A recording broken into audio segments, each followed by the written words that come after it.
बंदी छोड़ सतगुरु रामपाल जी परमेश्वर जी की जय हो। परमपिता परमात्मा सारी सृष्टि के रचनहार, कुल मालिक, असंख्य ब्रह्मांडों के रचयिता, जगत गुरु संत शिरोमणि सतगुरु रामपाल जी भगवान के चरण कमल में मुझ पवन दास का कोटि कोटि दंडवत प्रणाम। और लाइव देख रहे आप सभी सत्सेवक भाई बहनों को सत साई। पुण्यात्माओं, दया परमपिता परमेश्वर जी की एक बार आप सभी भगत भाई बहन थोड़ा लाइव जुड़ जाएं। और जैसे आप लाइव जुड़े, सबसे पहले वीडियो को ज्यादा से ज्यादा शेयर कर दें। और दास विनती करेगा, एक बार आवाज के विषय में बता दीजिए, आवाज अगर सही आ रही है तो थोड़ा आवाज के विषय में भी बता देना। और वीडियो को ज्वाइन होते ही ज्यादा से ज्यादा शेयर जरूर कर दें। एक महत्वपूर्ण संदेश है आप सभी भगत भाई बहनों के लिए जो विशेषकर साथ संगतियों से जुड़े हुए हैं। तो आवाज के विषय में भी एक बार बता दें और आप एक बार जुड़े और जुड़ के वीडियो को जरूर शेयर कर दें। गिरधारी भगत जी सही है, सत्साई भगत जी दया परमात्मा की। ठीक है पुण्यात्माओं, दया परमपिता परमेश्वर जी की। और छोटा सा जो संदेश था, वो संदेश केवल यही था कि दिनांक 25 दिसंबर 2021 को हरियाणा के हिसार में, राजस्थान के ब्यावर में, मध्य प्रदेश के राजगढ़ में और उत्तर प्रदेश के मुरादाबाद में ये 4 साध संगतियां इस महीने रखी गई थी। और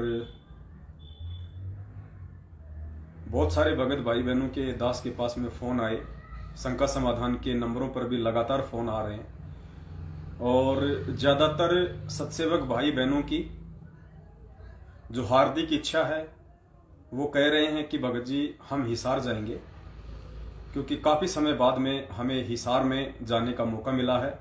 परमपिता परमेश्वर जी भी वहीं पे शारीरिक रूप में हैं और हिसार में पहली बार परमपिता परमेश्वर सतगुरु रामपाल जी भगवान को साध संगति के माध्यम से भोग लगने जा रहा है। तो हम समझते हैं कि हमारे लिए ये एक गोल्डन चांस है, विशेषकर उन भगत भाई बहनों के लिए जिन्होंने बरवाला कांड 2014 के बाद नाम दीक्षा ली है। तो संगत में से ज्यादातर भगत भाई बहनों की इच्छा 25 दिसंबर को हिसार जाने की है। फिर ब्यावर से भी दास के पास में फोन आया। ब्यावर, अजमेर, जोधपुर, बाड़मेर, उदयपुर और जयपुर, इन सभी भगत भाई बहनों ने मिलकर एक डिसीजन लिया है कि 25 दिसंबर को ब्यावर की साध संगति को कैंसिल कर दिया जाए। और ब्यावर की जो साध संगति है हम उसको अगले सप्ताह करेंगे, यानी कि ब्यावर की साध संगति होगी 1 जनवरी को। 1 जनवरी को शनिवार है, 2 जनवरी को रविवार है। तो 1 जनवरी को सायकाल 7 बजे राजस्थान के ब्यावर में परमपिता परमेश्वर सतगुरु रामपाल जी भगवान को भोग लगेगा। और राजस्थान सहित जितने भी स्टेट के भगत भाई बहन हैं, ज्यादातर सभी भाई बहन हिसार साध संगति में जाने के इच्छुक हैं। इसलिए ये सूचना आप लोगों को देनी थी कि राजस्थान के ब्यावर की साध संगति को कैंसिल कर दिया गया है, उसे 1 जनवरी को रख दिया गया है। और ब्यावर साध संगति में जितने भी भगत भाई बहन आने वाले थे वो सभी भाई बहन हिसार हरियाणा की साध संगति में जा रहे हैं। तो आप भी कोशिश कीजिए हिसार साध संगति में पहुंचने की, जैसे आपको परमपिता परमेश्वर दया करें, आपको प्रेरणा करें। तो ये छोटा सा एक संदेश था जो आप सभी भगत भाई बहनों को देना था। और वीडियो को ज्यादा से ज्यादा शेयर करें ताकि जो भगत भाई बहन ब्यावर साध संगति में जाने की सोच रहे थे उन तक ये संदेश पहुंच जाए और वे सभी भाई बहन भी सतगुरुदेव जी को दंडवत प्रणाम करके हिसार साध संगति के लिए प्रार्थना कर सके। दूसरा, एक छोटी सी एक कंट्रोवर्सी हो गई थी जब 17 दिसंबर को राजस्थान के अलवर में साध संगति थी। तो रात को दास वहां से लाइव आया था और दास ने कहा था कि भाई जहां परमपिता परमेश्वर होते हैं ये स्वाभाविक होता है, वहां उनका एक ओरा होता है। उनकी विशेष रजा होती है, उनकी विशेष पावर होती है। वैसे तो परमात्मा समर्थ हैं, चाहे तो अपनी पूरी की पूरी पावर पूरे की पूरे ब्रह्मांडों में एक समान फैला सकते हैं, लेकिन फिर भी इस पृथ्वी पे वो परमात्मा कबीर साहब सतगुरु रामपाल जी भगवान के चोले में हम 5 तत्वों का शरीर तो नहीं कह सकते, क्योंकि हमारे महाभूल हो जाएगी। क्योंकि परमेश्वर जिस भी रूप में आते हैं, परमात्मा 5 तत्वों से बाहर आते हैं। हम अपनी चरम दृष्टि से समझ नहीं पाते हैं, देख नहीं पाते हैं, उन्हें पहचान नहीं पाते हैं, और 5 तत्वों में हम उनको काउंट कर लेते हैं। तो परमेश्वर जब भी आते हैं, जिस भी शरीर को धारण करते हैं, जिस भी संत रूप में आते हैं, तो परमेश्वर का तो तेजपुंज का नूरी शरीर ही होता है। तो जहां परमेश्वर होते हैं शारीरिक रूप से, वहां परमेश्वर की विशेष रजा तो होती है। तो बहुत सारे जो सतलोक आश्रम मैनेजमेंट हरियाणा से जुड़े हुए भगत भाई बहन थे, जो लगातार हमारे साथ संगतियों के प्रोग्राम भी देखते हैं, वो जुड़े हुए हैं। काफी उनके अंदर चेंजेस भी आया हुआ है, काफी कुछ समझ भी गए हैं, वो बदल भी गए हैं। काफी लोग विचार भी कर रहे हैं साथ संगतियों से जुड़ने के लिए। तो उनमें से कुछ भगत भाई बहनों का कहना था कि पवन जी, जब संगत इशार की तारीखों पे जाती थी तो आप उस समय मना किया करते थे कि वहां पे धक्के खाने के लिए क्यों जाते हो, वहां जाने से आपको परमेश्वर का आशीर्वाद प्राप्त नहीं होने वाला है। और आज इशार में साथ संगति है तो आप कह रहे हैं कि वहां पे परमेश्वर का ओरा है, विशेष लाभ मिलेगा। तो वो कह रहे हैं कि हम थोड़ा सा कंफ्यूजन की स्थिति में हैं, इस बात को थोड़ा सा ज्ञान आधार से आप जी क्लियर कीजिए। तो बड़े भाई, वैसे तो परमात्मा जो भी शब्द बुलवा देते हैं वो ज्ञान आधार से ही बुलवाते हैं, हम समझ नहीं पाते, वो एक बात अलग है, फिर भी दास प्रयास करेगा। देखो, हम सतलोक आश्रम मैनेजमेंट हरियाणा वालों के पीछे अंधी होकर लग रही संगत को इशार की तारीखों पे जाने से इसलिए मना किया करते थे, क्योंकि एक तो इशार जेल से गुरुदेव का आदेश नहीं था, और दूसरा आध्यात्मिक दृष्टि से, जबकि हमें पता है कि हम पूर्ण परमेश्वर की भक्ति कर रहे हैं, पूर्ण परमात्मा कबीर साहब हमारे सतगुरुदेव जी के रूप में धरती पे प्रकट हैं, तो उसके बाद में पुण्यात्मा हमें ज्ञान हो जाना चाहिए और हमें घर बैठ के अपनी भक्ति करनी चाहिए। विशेषकर ऐसी परिस्थिति में जब परमेश्वर विशेष परिस्थितियों के चलते जेल में हो या कहीं अन्य जगह पे हो, यानी सामान्य स्थिति में परमात्मा ना हो, तो ऐसी स्थिति में हमारे को भ्रमने भटकने की आवश्यकता नहीं होनी चाहिए। दूसरा, पुण्यात्मा उदास एक एग्जाम्पल के माध्यम से आप जी को समझाना चाहेगा, तो आपको अच्छे से समझ में आएगा कि सत्सेवकों को इशार की साथ संगति में क्यों जाना चाहिए, और सत्सेवकों को परमेश्वर के ओरा का और परमेश्वर की विशेष पावर का लाभ क्यों मिलेगा। और सतलोक आश्रम मैनेजमेंट हरियाणा के पीछे अंधे होके लग रहे भगत भाई बहन जो गुरुदेव की तारीखों को माध्यम बना के जाया करते थे, उनको लाभ क्यों नहीं मिला और क्यों नहीं मिलेगा। पुण्यात्माओं, एक स्कूल है और स्कूल में कुछ बच्चे तो ऐसे हैं जिनका स्कूल में एडमिशन हो रखा है। वो बच्चे पूर्णतया डिसिप्लिन में रहते हैं, सारे नियम कायदे कानून पालन करते हैं, और जब एग्जाम का टाइम आता है तो उन बच्चों का स्कूल जाना स्वाभाविक भी है और उन बच्चों का स्कूल जाना जरूरी भी होता है, क्योंकि उनकी एग्जाम होती है और एग्जाम के माध्यम से भाई उनको पास होना है या उनको फेल होना है, यानी उनका रिजल्ट आना होता है साल भर का। और परीक्षा जब वो देगा तो परीक्षा के आधार से फिर वो अगली कक्षाओं में जाएगा, फिर आगे पढ़ाई करके वो डिग्री लेगा, वो एक अच्छी नौकरी लगेगा। तो जिन बच्चों का स्कूल में एडमिशन है और जो बच्चे वास्तव में विद्यार्थी कहे जा सकते हैं, जो डिसिप्लिन में मर्यादा में रहते हैं, उन बच्चों का स्कूल जाना जायज है और उनको जाना भी चाहिए और एग्जाम देने का उनको फायदा भी मिलता है। और दूसरी तरफ वो बच्चे जिनका किसी भी कारणवश उस स्कूल से नाम कट चुका है, जो अब उस स्कूल के स्टूडेंट नहीं है, भले उन्होंने फीस जमा नहीं कराई, भले उन्होंने कोई डिसिप्लिन को फॉलो नहीं किया या अन्य किसी प्रकार की और कोई गलती कर दी, कोई लड़ाई झगड़ा कर दिया या ऐसी कोई मर्यादा उन्होंने तोड़ दी उस स्कूल की, जिसके चलते टीचर के द्वारा उन बच्चों का नाम स्कूल से काट दिया गया है, तो वो बच्चे कहें कि हम भी स्कूल जाएंगे, हम भी एग्जाम देंगे, तो ये मूर्खता नहीं तो और क्या होगी। जो बच्चे स्कूल में एडमिट नहीं है, जिनका नाम काट दिया गया है, क्या वो बच्चे एग्जाम देने जाएंगे और क्या उनको एग्जाम देने दिया जाएगा? तो पुण्यात्मा, इस बात को हमने समझना है। सतलोक आश्रम मैनेजमेंट हरियाणा के पीछे पिछले 7.5 वर्षों से अंधी होकर चल रही संगत ने भक्ति मार्ग में सतगुरुदेव जी के वचन को तोड़ के और अज्ञानता को अपना के जितनी भी मर्यादाओं का खंडन किया है, चाहे आरक्षणबाजी हो, चाहे राजनीति हो, रक्तदान हो, देहदान हो, या अन्य भी बहुत सारे कुक्रम आप जियों के समक्ष हैं। पिछले 7 वर्षों से हम लगातार दिखाते आ रहे हैं, जो कि सतगुरुदेव जी के आदेश, विधान और निर्देश के बिल्कुल विपरीत हैं। तो 7 साल से यदि आप लोग गुरुदेव के वचन के खिलाफ वो कुक्रम करते रहोगे तो आपको उम्मीद है कि गुरुदेव अपने आध्यात्मिक स्कूल में आपका नाम जो है सम्मान के साथ उस रजिस्टर में लिख के रखेंगे। तो वो आत्माएं जो मैनेजमेंट के पीछे अंधी होकर ये सारे कुक्रम, भक्ति विरुद्ध कर्म पिछले 7 वर्षों से कर चुकी हैं और आज भी वो कर रही हैं, ऐसी आत्माओं का सतगुरुदेव जी के आध्यात्मिक स्कूल से कब का नाम कट चुका है। और ऐसी आत्माएं चाहे हिसार जाओ, चाहे गुरुदेव की जाके गोद में बैठ जाओ, उन आत्माओं को किसी प्रकार का कोई लाभ नहीं मिलना है। चाहे वहां जाके वो दंडवत करो या चाहे वो कितना ही महिमा का गुणगान करो, उन आत्माओं को लाभ बिल्कुल भी नहीं मिलेगा जो परमेश्वर की मर्यादाओं से काफी समय पहले ही दूर हो चुकी हैं। तो इसलिए दास ने कहा था कि मैनेजमेंट वाले जो हिसार के तारीखों पे जाया करते थे वो परमेश्वर के स्कूल से बाहर हैं, परमेश्वर की मर्यादाओं से बाहर हैं। वो चाहे हिसार में ही कमरा लेके खाट डाल के दिन रात भक्ति क्यों ना करे, उनको परमेश्वर की तरफ से किसी भी प्रकार का आध्यात्मिक लाभ नहीं मिलना है, केवल उनकी बैटरी ही चलेगी।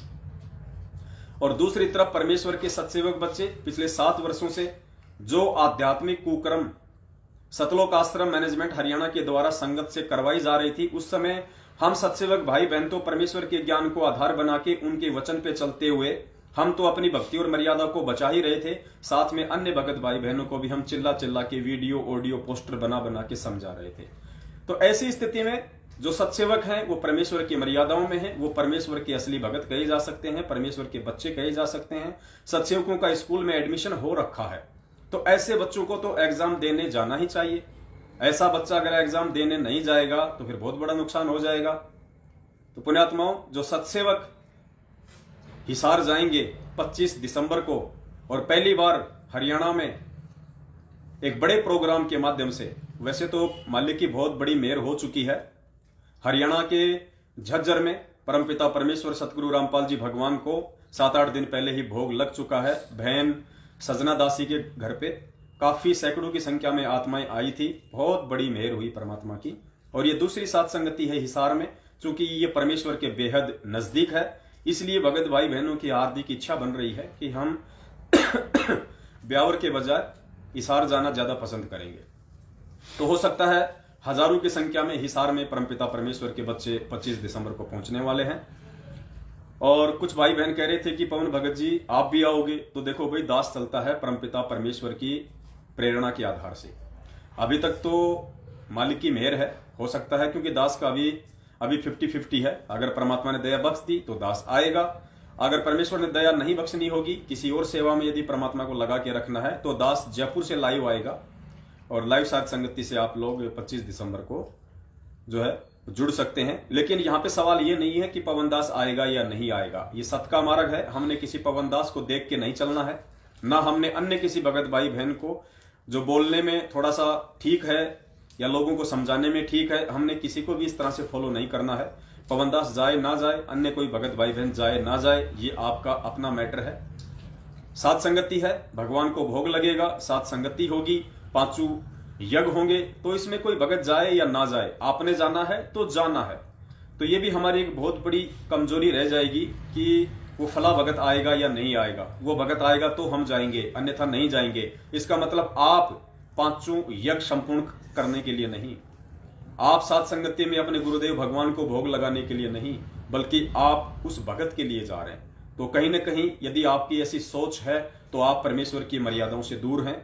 इस महाभूल के लिए आपको परमात्मा को दंडवत करके क्षमा याचना भी मांगनी चाहिए, क्योंकि हमने आश्रित, निर्भर और आधार अपने गुरुदेव भगवान को मान के चलना है, ना कि किसी संगत वाले अन्य भगत भाई बहन को। तो बस पुण्यात्माओं, ये छोटा सा एक संदेश था। और दास निवेदन करेगा, ब्यावर की सात संगति में जो भगत भाई बहन आने वाले थे, वो ब्यावर जो कि राजस्थान के अजमेर जिले में है, अब वो कैंसिल हो चुकी है, क्योंकि ब्यावर और राजस्थान के भक्तों ने मिलकर ये निर्णय लिया है कि ब्यावर की सात संगति 1 जनवरी को रखी जाएगी। और हम सभी भगत भाई बहन सैकड़ों की संख्या में या उससे ज्यादा जो वहां के ब्यावर के हैं, जो सात संगति से जुड़े हुए हैं, उन सभी ने हिसार जाने का फैसला किया है। तो ब्यावर जो भगत भाई बहन आना चाह रहे थे तो यदि उन तक ये संदेशा पहुंच रहा हो तो आप भी प्रयास कीजिए हिसार सात संगति में जाने का। दास जयपुर से लाइव आएगा परमपिता परमेश्वर के आशीर्वाद से, और आप वहां जाके परमपिता परमेश्वर की महिमा का गुणगान कीजिए, बंदी छोड़ को भोग लगाइए और पांचों यज्ञ का लाभ उठाइए, और दया बख्शी तो दास भी आ जाएगा। इसमें कोई बड़ी बात नहीं है, क्योंकि ये सत का मार्ग है। हमारे भगवान ने हमें सिखाया है कि भगत किसी से लड़ता नहीं और भगत किसी से डरता नहीं। जोधपुर में भी मुझ दास के ऊपर काफी दबाव बनाया गया था कि पवन दास जोधपुर सात संगति में ना आए। काफी कुछ वहां पे साजिशें रची गई थी, काफी कुछ वहां पे कोशिशें अंतिम समय तक भी जारी थी कि पवन दास जोधपुर सात संगति में ना आए। लेकिन पुण्यात्मा दास अपने परमपिता परमेश्वर की जो है प्रेरणा के आधार से चलता है।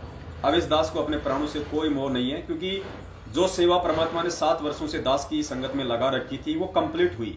हजारों की संख्या में वीडियो बन चुके हैं। संगत के अंदर सच्चाई और झूठ का फैसला हो चुका है। अब जो भगत समाज है नीर खीर का निवेरा उन्होंने करना है। कोई भी व्यक्ति इस पवन दास को तो मिटा सकता है, लेकिन इस पवन दास के विचारों को, पवन दास के वीडियो को हरगिज नहीं मिटा सकता।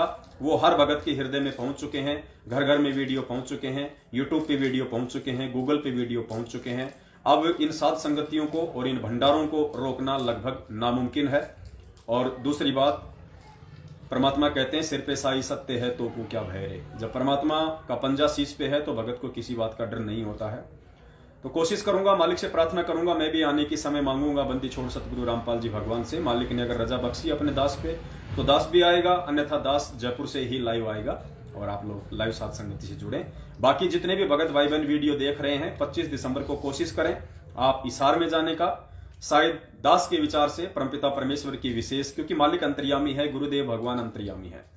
गुरुदेव भगवान देखेंगे कि मेरे कितने बच्चे पिछले 7 वर्षों से नीर खीर का निवेरा करने में सक्षम हो पाए हैं, और मेरे कितने बच्चे इस सत्य मार्ग में जो संघर्ष मैं कर रहा हूं पिछले 27 वर्षों से, उस संघर्ष आधार से मेरे पच्चीनों पे चलते हुए नीर खीर का निवेरा करते हुए और निडर होकर हिसार में आते हैं। क्योंकि परमात्मा अंतर्यामी है, मालिक की विशेष नजर रहेगी उस सात संगति पे। हम एक पल भी उस परमेश्वर की नजर से बाहर नहीं रहेंगे, विशेषकर हिसार सात संगति में। तो आप जी कोशिश कीजिए, सहपरिवार, माता बहने, बुजुर्ग, भाई बंधु, आप हिसार सात संगति में पहुंचिए। और हमारी जो सुलेखा बहन है उसके ऊपर भी परमात्मा की विशेष मेहर है, वैसे परमपिता परमेश्वर जी के आशीर्वाद से। और जो प्रशासनिक जो अनुमति है वो भी बहन ने वहां पे ले ली है। टेंट वगैरह ये सब कुछ व्यवस्था हो चुकी है। बहन की खुद की स्कूल है, कहीं कोई दिक्कत नहीं है, वाईफाई फुल है, चारों तरफ वहां पे कैमरे लगे हुए हैं। और वैसे भी उस बहन के परिवार से लगभग 40-50 लोग जो हैं वो सात संगति से जुड़े हुए हैं। उस अकेले परिवार में तकरीबन 40 से 50 जो भगत हैं, सारे के सारे वो सत्सेवक हैं। तो वैसे भी कोई दिक्कत नहीं है परमपिता परमेश्वर जी के आशीर्वाद से। फिर भी यदि कोई असामाजिक तत्व आता है तो पुण्यात्माओं, हमने तो अपने परमपिता परमेश्वर के पच्चीनों पे चलना है, गुरुदेव की शिक्षाओं पे चलना है। हमने जोश में होश नहीं खोना है, हमने ज्ञान को आधार बनाना है। जो तो को काटा बोवे ताको वो तू फूल। और परमात्मा कहते हैं कि आवत गाड़ी एक है उल्टा हो अनेक, कहे कबीर ना उल्टी और रहे एक की एक। हमारा सबसे बड़ा जो हथियार है, सबसे बड़ा इस आध्यात्मिक द्वंद्व युद्ध में, वो है परमेश्वर का ज्ञान। चाहे हमारी गर्दन क्यों ना उतरती दिखे, हालांकि भगवान समर्थ है, परमात्मा कांटा नहीं लगने देगा अपने सत्सेवक बच्चों के। और ये कोई और समय था जब उन लोगों ने मौका देख के धोखे से अकेले मुझ पवन दास की पिटाई कर दी। आज समय बिल्कुल विपरीत है। आज तो वो अकेले पवन दास की भी जो है वो पिटाई करने में सक्षम नहीं है, क्योंकि उनके जो पुण्य हैं वो लगभग 90% क्षीण हो चुके हैं। अब उनके पाप कर्म शेष हैं, अंदर से वो खोखले हो चुके हैं और संगत भी जागृत हो चुकी है। तो हजारों की संख्या में भाई बहन वहां पे पहुंचने वाले हैं। आप भी पहुंचिए, दास भी कोशिश करेगा यदि मालिक की दया हुई तो बस ये छोटा सा संदेश आप सभी भाई बहनों तक पहुंचाना था। और इस वीडियो को जाते जाते आप ज्यादा से ज्यादा शेयर करें ताकि सभी भाई बहनों तक ये वीडियो पहुंचे। और हमारे पास में 4 दिन है, लगातार 3 दिन आप इस वीडियो को शेयर करते रहिए। दिन में कम से कम भी नहीं तो 2 बार आप जी इस वीडियो को फेसबुक पे शेयर करें, बाकी व्हाट्सएप पे तो आपने करना ही करना है। और आपने भी हिसार की सात संगति में आना है। हिसार सात संगति का पूरा जो एड्रेस है वो ऊपर दिया हुआ है मैसेज में। यदि आप ये वीडियो फेसबुक पे देख रहे हैं और यदि विशेषकर मुझ पवन दास के पेज पे देख रहे हैं, शंका समाधान विद पवन दास पे, तो दास ने ऊपर मैसेज में बहन का पूरा जो मोबाइल नंबर है और जो एड्रेस है वो डाला हुआ है। यदि आप ये वीडियो मुझ पवन दास के यूट्यूब चैनल पे देख रहे हैं, शंका समाधान विद पवन दास पे, तो आपको डिस्क्रिप्शन बॉक्स में ये मैसेज आपको वहां पे मिल जाएगा जिसमें एड्रेस और फोन नंबर है।